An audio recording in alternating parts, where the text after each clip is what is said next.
Hello mga kadeway, Mundo ko Vlogs nga pala. So ito nga tayo ngayon guys, magpapalit tayo ng ating fly ball or bola ng ating CBT. So nung nagkaraan, ng last natin ng video about sa ating CBT, nagpalit na tayo nito kasi nasira yung nakakabit. Pero ngayon nagkamali tayo ng kilogram na ginamit.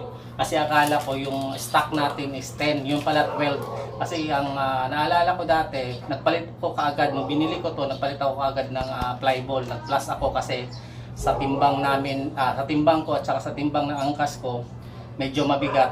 Nararamdaman ko yung vibration dito sa manubela, lalo na pag nakahinto ka tapos dandahanin pihitin yung gas or accelerator, nagbabibrate yung ating manubela. So ibig sabihin nahihirapan yun dito sa ating panggilid. So nagpalit ako agad. So yun nga, nung nakaraan, nakala ko G's yung stock na kilogram ng ating bola, kaya bumili ako ng 12 kasi nag-plus 2 ako. So yun pala, ang stock is 12, tapos nag-14 pala dapat tayo. So bago to nakalagay dito, pero 12, nagpalit na lang, bumili tayo ulit. Sa online, sa Lazada, 320 lang at 14 grams na ito guys. 14 grams. Ayan. Sana genuine to. Sa tingin ko naman medyo okay naman siya, para mukhang legit naman. Pero made in Indonesia nga lang siya. Pero pwede na to guys, 320. Tapos kung nagtataka kayo kung ano yung pinagbabasihan ko, ito na lang siguro matutulong ko sa inyo. Kasi alam ko may tamang computation dito sa timbang ng rider at saka sa bola. Pero yung akin, wala naman tayong timbangan or wala tayong tamang computation. So ito na lang yung pagbabasihan natin. Ako ay isang 71 kilos to 73 kilos. Yun yung timbang ko. Pero pag 12, pag ako lang mag-isa, yung 12 grams na bola, okay na okay siya, walang problema sa arangkada, walang problema sa akyatan. Doon na tayo nagkakaproblema pag may angkas na ako. So ang angkas ko nasa nasa 90 kilos. So medyo mabigat din siya yung angkas ko palagi. So doon pag may angkas ako, doon ako nararamdaman yung parang hirap yung CBT natin, parang nagba-vibrate na medyo malakas, lalong-lalo na sa manubela, ramdam mo yung vibration. Pero pag makaumpisa naman siya ng takbo, okay na siya. Pero yun nga lang, pangit yung ganun guys, kasi sisirain yung una-una yung CBT natin.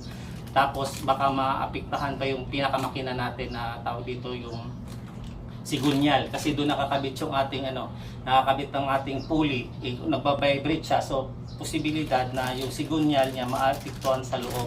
So sisirain niya yung makina natin. Yun ang iniiwasan natin. Ang disadvantage naman ito guys is babagal na talaga tayo, mabagal na yung takbo natin. Anyway, ako naman hindi ako palaging tumatakbo ng mabilis. Normal lang ako, 40 to 60 lang yung takbo ko madalas kasi sa daan natin palagi sa C5, medyo traffic doon, hindi ka naman makahataw ng todo doon. So ganun lang yung takbo ko. Kaya kailangan natin siyang palitan para magtagal yung ating makina. At the same time, pati na rin yung ating pulley. Kasi tendency nun, nagbabibrate siya. Pwede niya sirain yung natin, pulley, yung slider, pati yung dito sa crank, sa clutch na banda, sa bell, yun. Kasi nagbabibrate siya. Pag mag-vibration guys, ibig sabihin, pwede niya sirain yung ating parts ng motor. Kaya yun ang tanggalin natin, yung vibration. Di bali na mabagal siya tumakbo na kasi nagbigat tayo. Pabigat tayo ng bola, at least yung makina natin naaalagaan natin. So pero kung gusto ka naman ng racing, ayun, bahala ka na dun sa gusto mong bola. Kasi sa racing guys, the more na magaan yung bola, the more siya mas mabilis. So yun ang bola, trabaho ng bola. Kung gusto mo mas mabilis, bumili ka ng mas magaan. Or tapos kung gusto mo naman ng mas malakas siya sa akyatan, kayang-kaya niyo yung mabibigat na karga, mag-additional ka or magmabigat ka na bola na gagamitin. So anyway, palit na tayo, bubuksan muna natin to. Ayan guys, magbubukas muna tayo. Buksan muna natin tong airbox. So 6 na piraso to guys, wala naman siyang yung mga screw niya, pare-parehas yung sukat, kaya okay lang magkabali-baliktad. 6 na piraso to.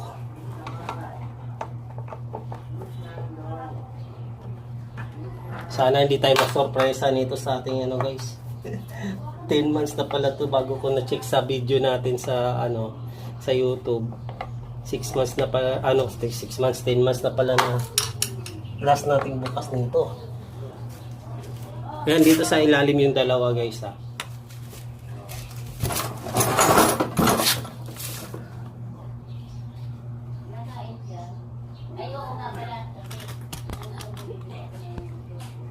Ayan, dito sa ilalim.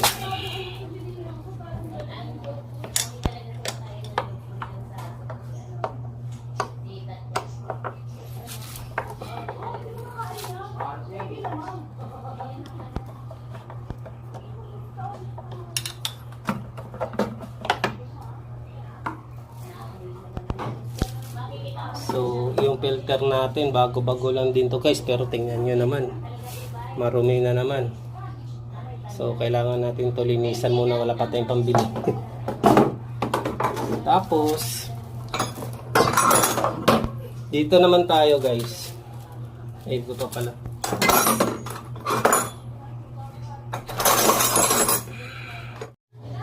So, dito naman tayo guys.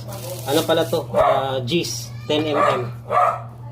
Dito mayroong ano guys, may isang mahaba. Kaya anuhin natin. Pag hindi pa kayo sanay, ito yung mahaba ta guys. Ito yung mahaba. So 4 na 10 to. Ayan, ito yung mahaba. So huwag nyo ilagay dyan. Yung iba nalagay na butas. So tandaan nyo lang yung mga pinagtatanggal nyo. Dati pag magtanggal ako ng hindi ko pa kabisado guys, nilalagay ko sa karton, tapos tinutusok ko bawat isa doon sa forma ng karton na nilalagay ko. Yung butas na to iguguhit ko rin sa karton, tapos doon ko ilalagay yung mga tornilyo para siguradong hindi magkapalit-palit yung tornilyo.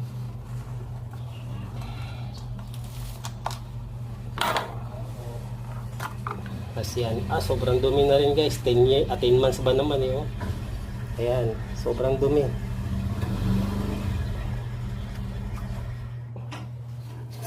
Grabe oh.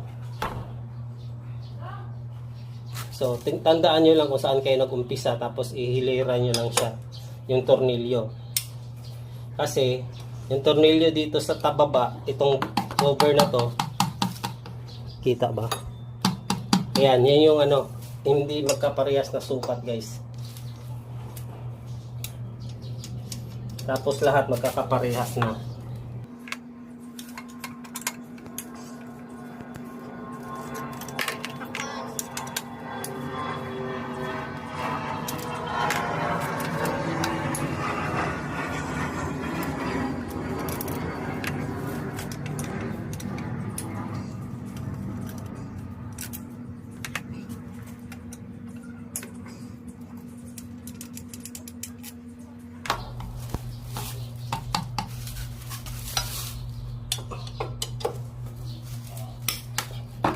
Dito pala talaga tapa tayo guys, umpisa. So nakaganyan yung tornilyo, nakahilera. So mag-umpisa tayo dyan, itong isa, tapos dito, yan sunod-sunod lang yan pagbalik, kasi iba yung fitting ng kanya-kanyang tornilyo guys, minsan dahil sa kalawang. So dito yung isa, ito parehas pa lang ata to. Ito pala yung mahaba guys. Ito yung nakakadisgrasya, itong isang to. Kasi pag malagay mo to dito guys, mabubutas itong gearbox mo, itong tornilyo na to, kasi tatago siya dun eh. Napansinin nyo, ayan o, yan yung dapat yung bantayan, huwag nyong mahalo to. Kasi itong tornilyo na to, sakto lang yan dyan guys, na hindi tatagos dito sa gearbox natin. So mas maigi ano mo na siya, i-separate, o tatandaan mo pag hindi ka pa tapos isa dito, kita ba yan, isa yan, layo ko lang ha para ito kasi yung pinaka-importante dito sa CVT guys.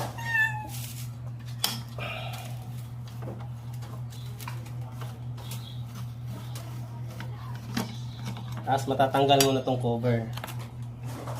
Yan. Tapos ito naman yung maiksi. Maiksi sa iba. Ito yung ano, common ito. Ito yung common. Yung marami. Yan, kumpara natin. Yan o, napakaiksi niya.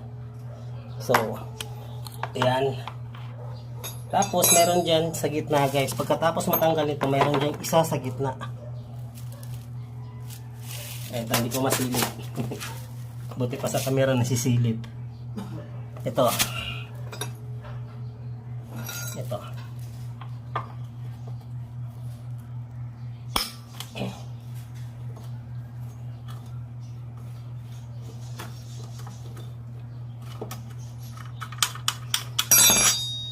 So, nakaganyan yan. Yan ang ginagawa ko. So, yan yung tatlo na kahilera. Yan yung tatlo. Ay, yung marami ilan to? 7. Tapos, dito yan mag-umpisa. 1, 2, 3. Para hindi ka mawala or magkapalit-palit yung mga tornilyo. Lalong-lalong na to guys sa itong tatlo na sinasabi ko. Itong lalo na itong isa. Masisira yung gearbox mo. Hilain na natin siya. Yan. Tapos ito guys, importante din to na wag mayupi itong gasket na to. So tanggal na tayo ng ating pulley guys. Pero sa pagtanggal kailangan natin ng Y-tools. So wala tayong impact wrench, kailangan natin to ng Y-tools. Tapos gamit tayo ng 17mm na socket counterclockwise. So kaya tayo nakadito yung piston nito, yung ating white tools, kasi pipihit tayo ng pa counterclockwise. So yung ikot natin pa ganun para kumontra siya.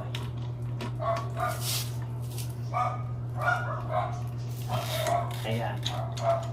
Tapos na.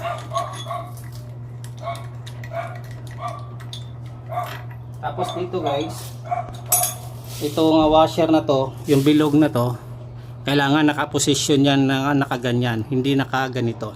Hindi pwede mabaliktad yan guys, kasi parang ano yan, luluwag siya pag hindi to nakatama ang posisyon. So tatandaan nyo yan palagi. Tapos baklas to. Ayan. Ngayon papansinin nyo yung pulley natin guys, hindi siya nakasagad dito kasi hindi tayo mabilis magpatakbo. Tapos sinagad naman natin siya dito sa dulo. Nilagyan natin ito ng washer para matanggal natin yung ano.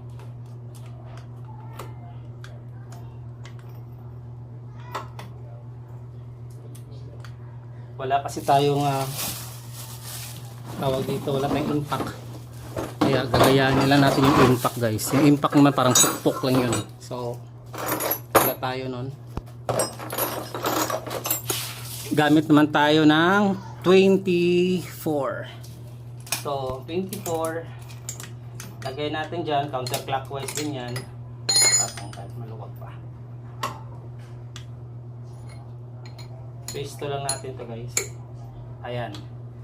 So ayan, makikita ba? Ayan. So gagawin ko dyan, apakan ko to para hindi kumalas. Tapos pukpok tayo pataas.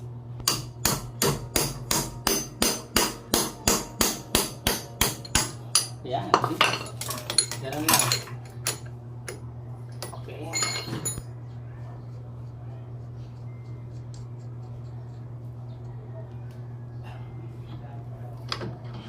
Yan, tanggal na yung ating tawag dito clutch assembly, clutch assembly at saka belt. Ayan. So balik tayo dito.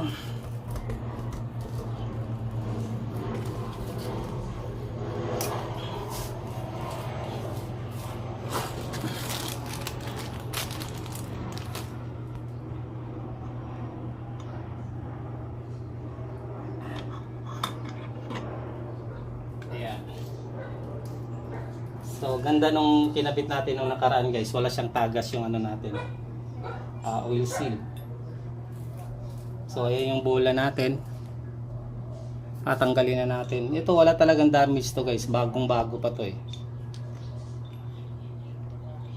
Kaso nga lang magaan talaga siya.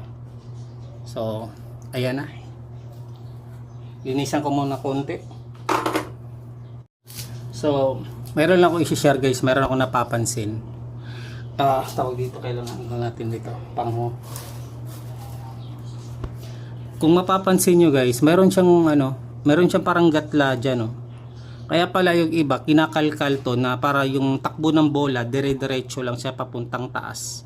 Kasi may papansin nyo yan guys, so yung puti na yan, at saka yung dito, yung hindi makintab, ibig sabihin hindi nadadaanan ng bola yan. Parang hindi siya maganda sa natin pagtakbo. Kaya yung iba talaga kinakalkal yan, kinakayod yan ganyan banda para mang-continuous yung takbo ng bola mula dito yung makintab na to hanggang dyan sa dulo. Yung pala yung purpose nila. So balang araw pag papakalkal na rin natin tong natin para mas gumanda yung natin na takbo ng ating motor. So yan, nilinisan ko lang, pinakita ko lang sa inyo.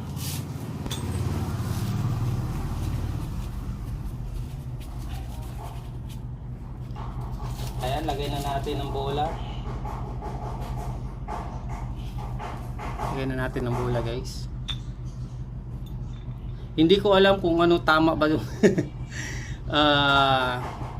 parang wala naman siyang left and right or pwede naman siya magkabaliktad-baliktad. Parehas lang siya lahat ng sides.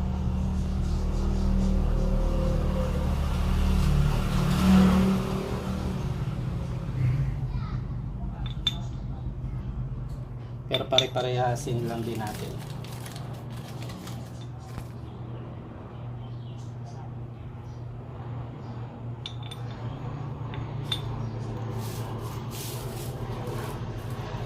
So lagay natin ng back plate. Ayan. Matapos ng back plate, lagay natin to. Tapos balik na natin.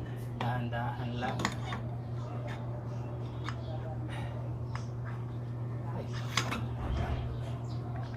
Double check. Parang lumuwag pagka nabitawan ko.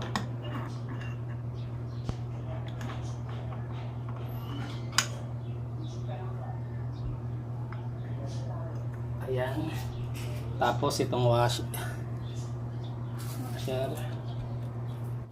So balik lang natin to.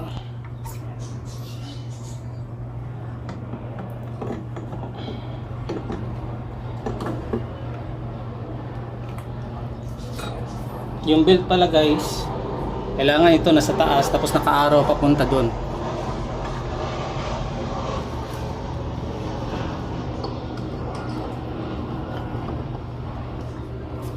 Okay, taas ganyan. Bago natin to ilagay.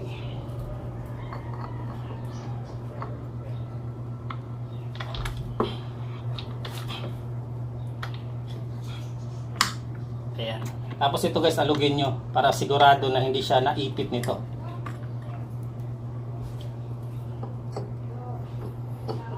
Okay. Saan ba yun? Ito. Sabay, lagay ito.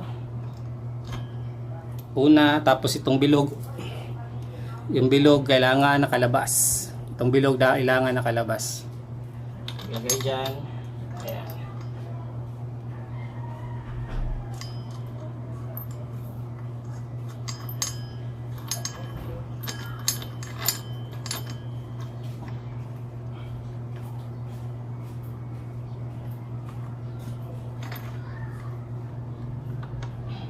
Okay.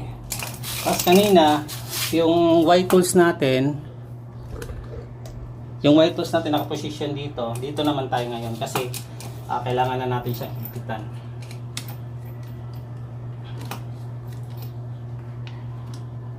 Para kukontra siya. Yan.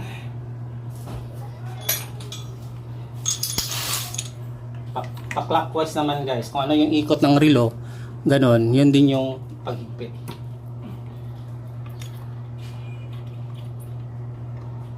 Yan. Okay.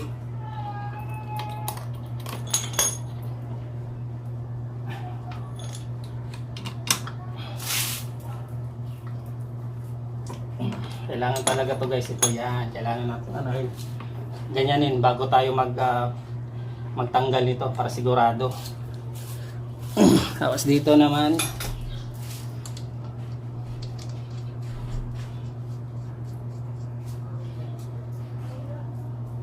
ganun din guys. Ganyan, nakapasisto tayo ng ganyan pagtanggal. Ito naman tayo pag higpit.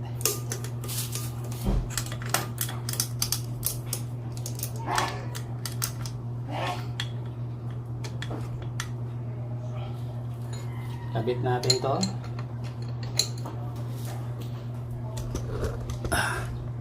Okay. Pag na-secure na tunti, kapitan na natin sa kamay muna. Ayan. So, pukpok na tayo. Hawak diin.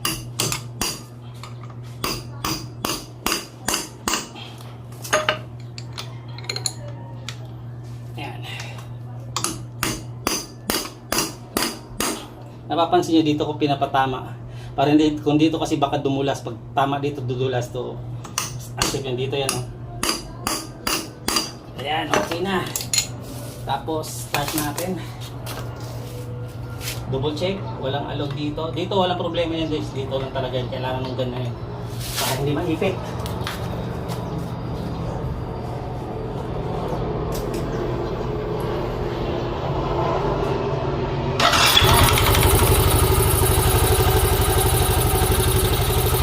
Ayan. So, papansin nyo guys, konting-konti lang yung pagpag ng atin.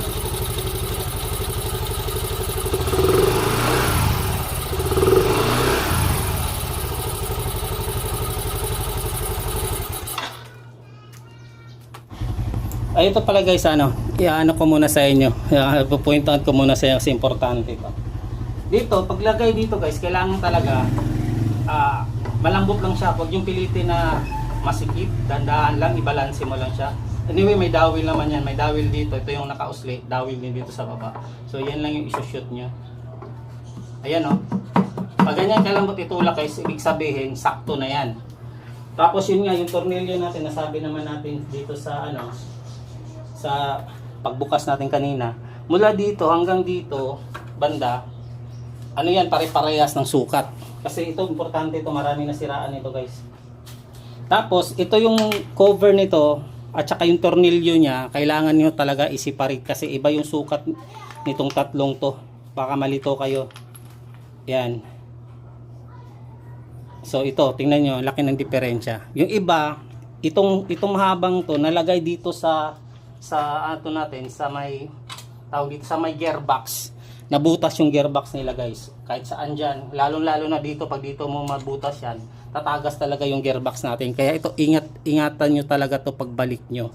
So, pagkalas nyo, i-separate nyo itong tatlo. Talaga, kailangan to. Kasi, marami nang nasiraan ito guys. Itong tornilyo na mahaba nito. Kaya, yun lang yung natin. Ingatan natin sa pagbaklas. Pagbalik. O, sa yung pito na yan, parehas ng sukat yan. Kaya okay lang sila magkabaliktad, pero kung mas maganda, malagay mo rin yung tornilyo sa dati niyang pinagkakalagyan. Kasi iba-iba yung sukat ng fitting niya ng bawat butas na yan. Kasi minsan na likabuka, na pasukan ng dumi, medyo mas busalsal siya. Kaya kumbaga fit siya dun sa tornilyo talaga na nakakabit niya dati. Kung kaya nyo ibalik. Yan ang ginagawa ko, nakahilera siya para hindi siya malipat-lipat na kung saan saang butas yung tornilyo na nakalagay dati dyan bago natin tinanggal. So ayan lang. Tapos guys, sa pagbalik guys, kailangan natin, wag natin na pagkabit nito higpitan kaagad. So tamang kapit lang muna lahat. Kumbaga yung sinasabi ng namin, automotive teacher natin, namin dati, tapatan. Yeah, ito guys, importante ito para hindi to lumuwag yung yung tao dito, yung cover nyo. So, CVT cover. So, pag mahigpitan dito guys, huwag ka agad higpit kaagad na itong isa, tapos diretso sunod-sunod. Hindi, kailangan natin na maghigpit ng paunti-unti na tapatan. So, higpit ka ng konti dito, higpit ka konti sa baba, yun yung tapatan. Dito ka galing, dito ka higpit konti. Tapos, dito ka naman, as dito ka naman. Ano yun lang yan guys, mga 90% na higpit lang yan. As dito ulit, yung tinatawag na tapatan. Para yung cover natin sabay, pantay na pantay siya, lumapat dun sa pisngi nitong ating tawag dito, parang pinaka ano niya, pinaka box niya. So yung labi nila pantay na pantay kasi dinadahan-dahan natin paghigpit. So dito naman ulit tayo, higpit mga siguro mga 50%. Yan. Balik dito, 50% ulit. Mabagal siya guys, pero ito yung proper talaga. 50%. 50%. Yan, maluwag uli. 50%. Ito, ano natin ng 50. So ayan, 50 na sila. So ano naman natin, nasa siguro 80% naman tayo. 80. Yan. Kalbila. 2. 3. Dahan-dahan lang yan guys. Yan o, may maluwag na uli. So, pantay. So ngayon, ano na tayo? 100% na tayo. Dito naman uli, 100% na. Yan. Tapat uli. Tapat uli. Tapat. Tapat.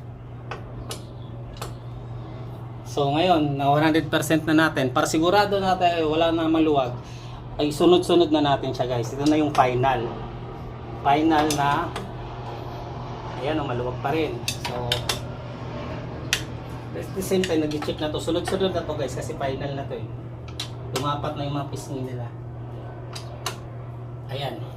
Yan ang guys, turo sa akin nung natin yung high school pa tayo, tinandaan ko talaga. Magagamit mo yan guys sa pagkabit ng gulong, sa mga ganito, lalong-lalo na sa gulong ng sasakyan kasi ilang tornilyo yun, 4. Kailangan tapatan doon na dahan-dahan na paghigpit.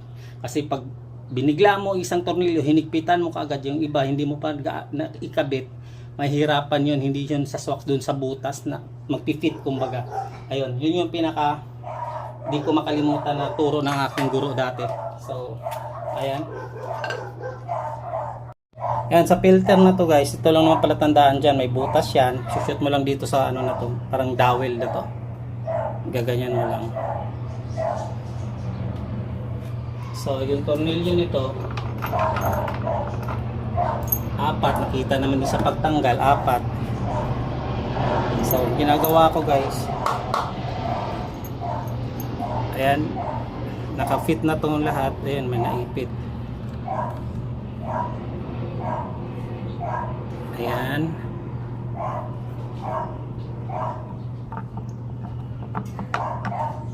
Ayan, so diin ko lang siya, ididiin ko. Tapos itong haba na to, dito to, wag, saglit lang. So nakadiin yan guys, itong habang to dito yan. Ayan, tapos itong tatlo, dito yan. Pare-parehas na tong tatlo, yung isa lang yung mahaba guys. Nakadiin yan guys sa yung kamay ko. Para lapat na lapat siya. Huwag natin bitawan. Tapos kuha tayo ng pag.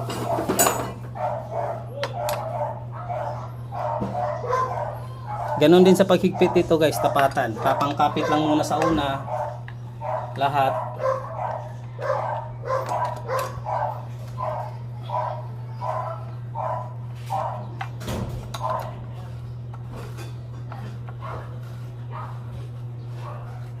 Ayan, dandan sa paghigpit. Nabitawan natin kasi nakakabit naman na yung tornilyo. Higpit. Higpit. Higpit. Higpit. So final na. 1. Basta kayo na bahalang mag-ano dyan guys. Magtansya. Huwag nyo ganong lakasan kasi at ano lang yan, aluminum lang yan. Kaya pwede ma-lost thread yung ano natin. Ayan, tapos na. So, ano pala tayo guys, kabit tayo ng ating air filter at saka back cover nya. So sa pagkabit guys, lagay lang natin ito una. Kaya nakaganyan. Dito medyo mahirap siya kasi dahil dito sumasabit, pero walang problema yan guys, ano yun nyo lang kasi goma lang naman to. Medyo mahirap lang siya ipasok agad. Idiin mo lang siya dyan. Yan. So, kabit na natin ang mga tornilyo na 6. Please subscribe to my channel, Mundo Ko Vlogs. Thanks for watching.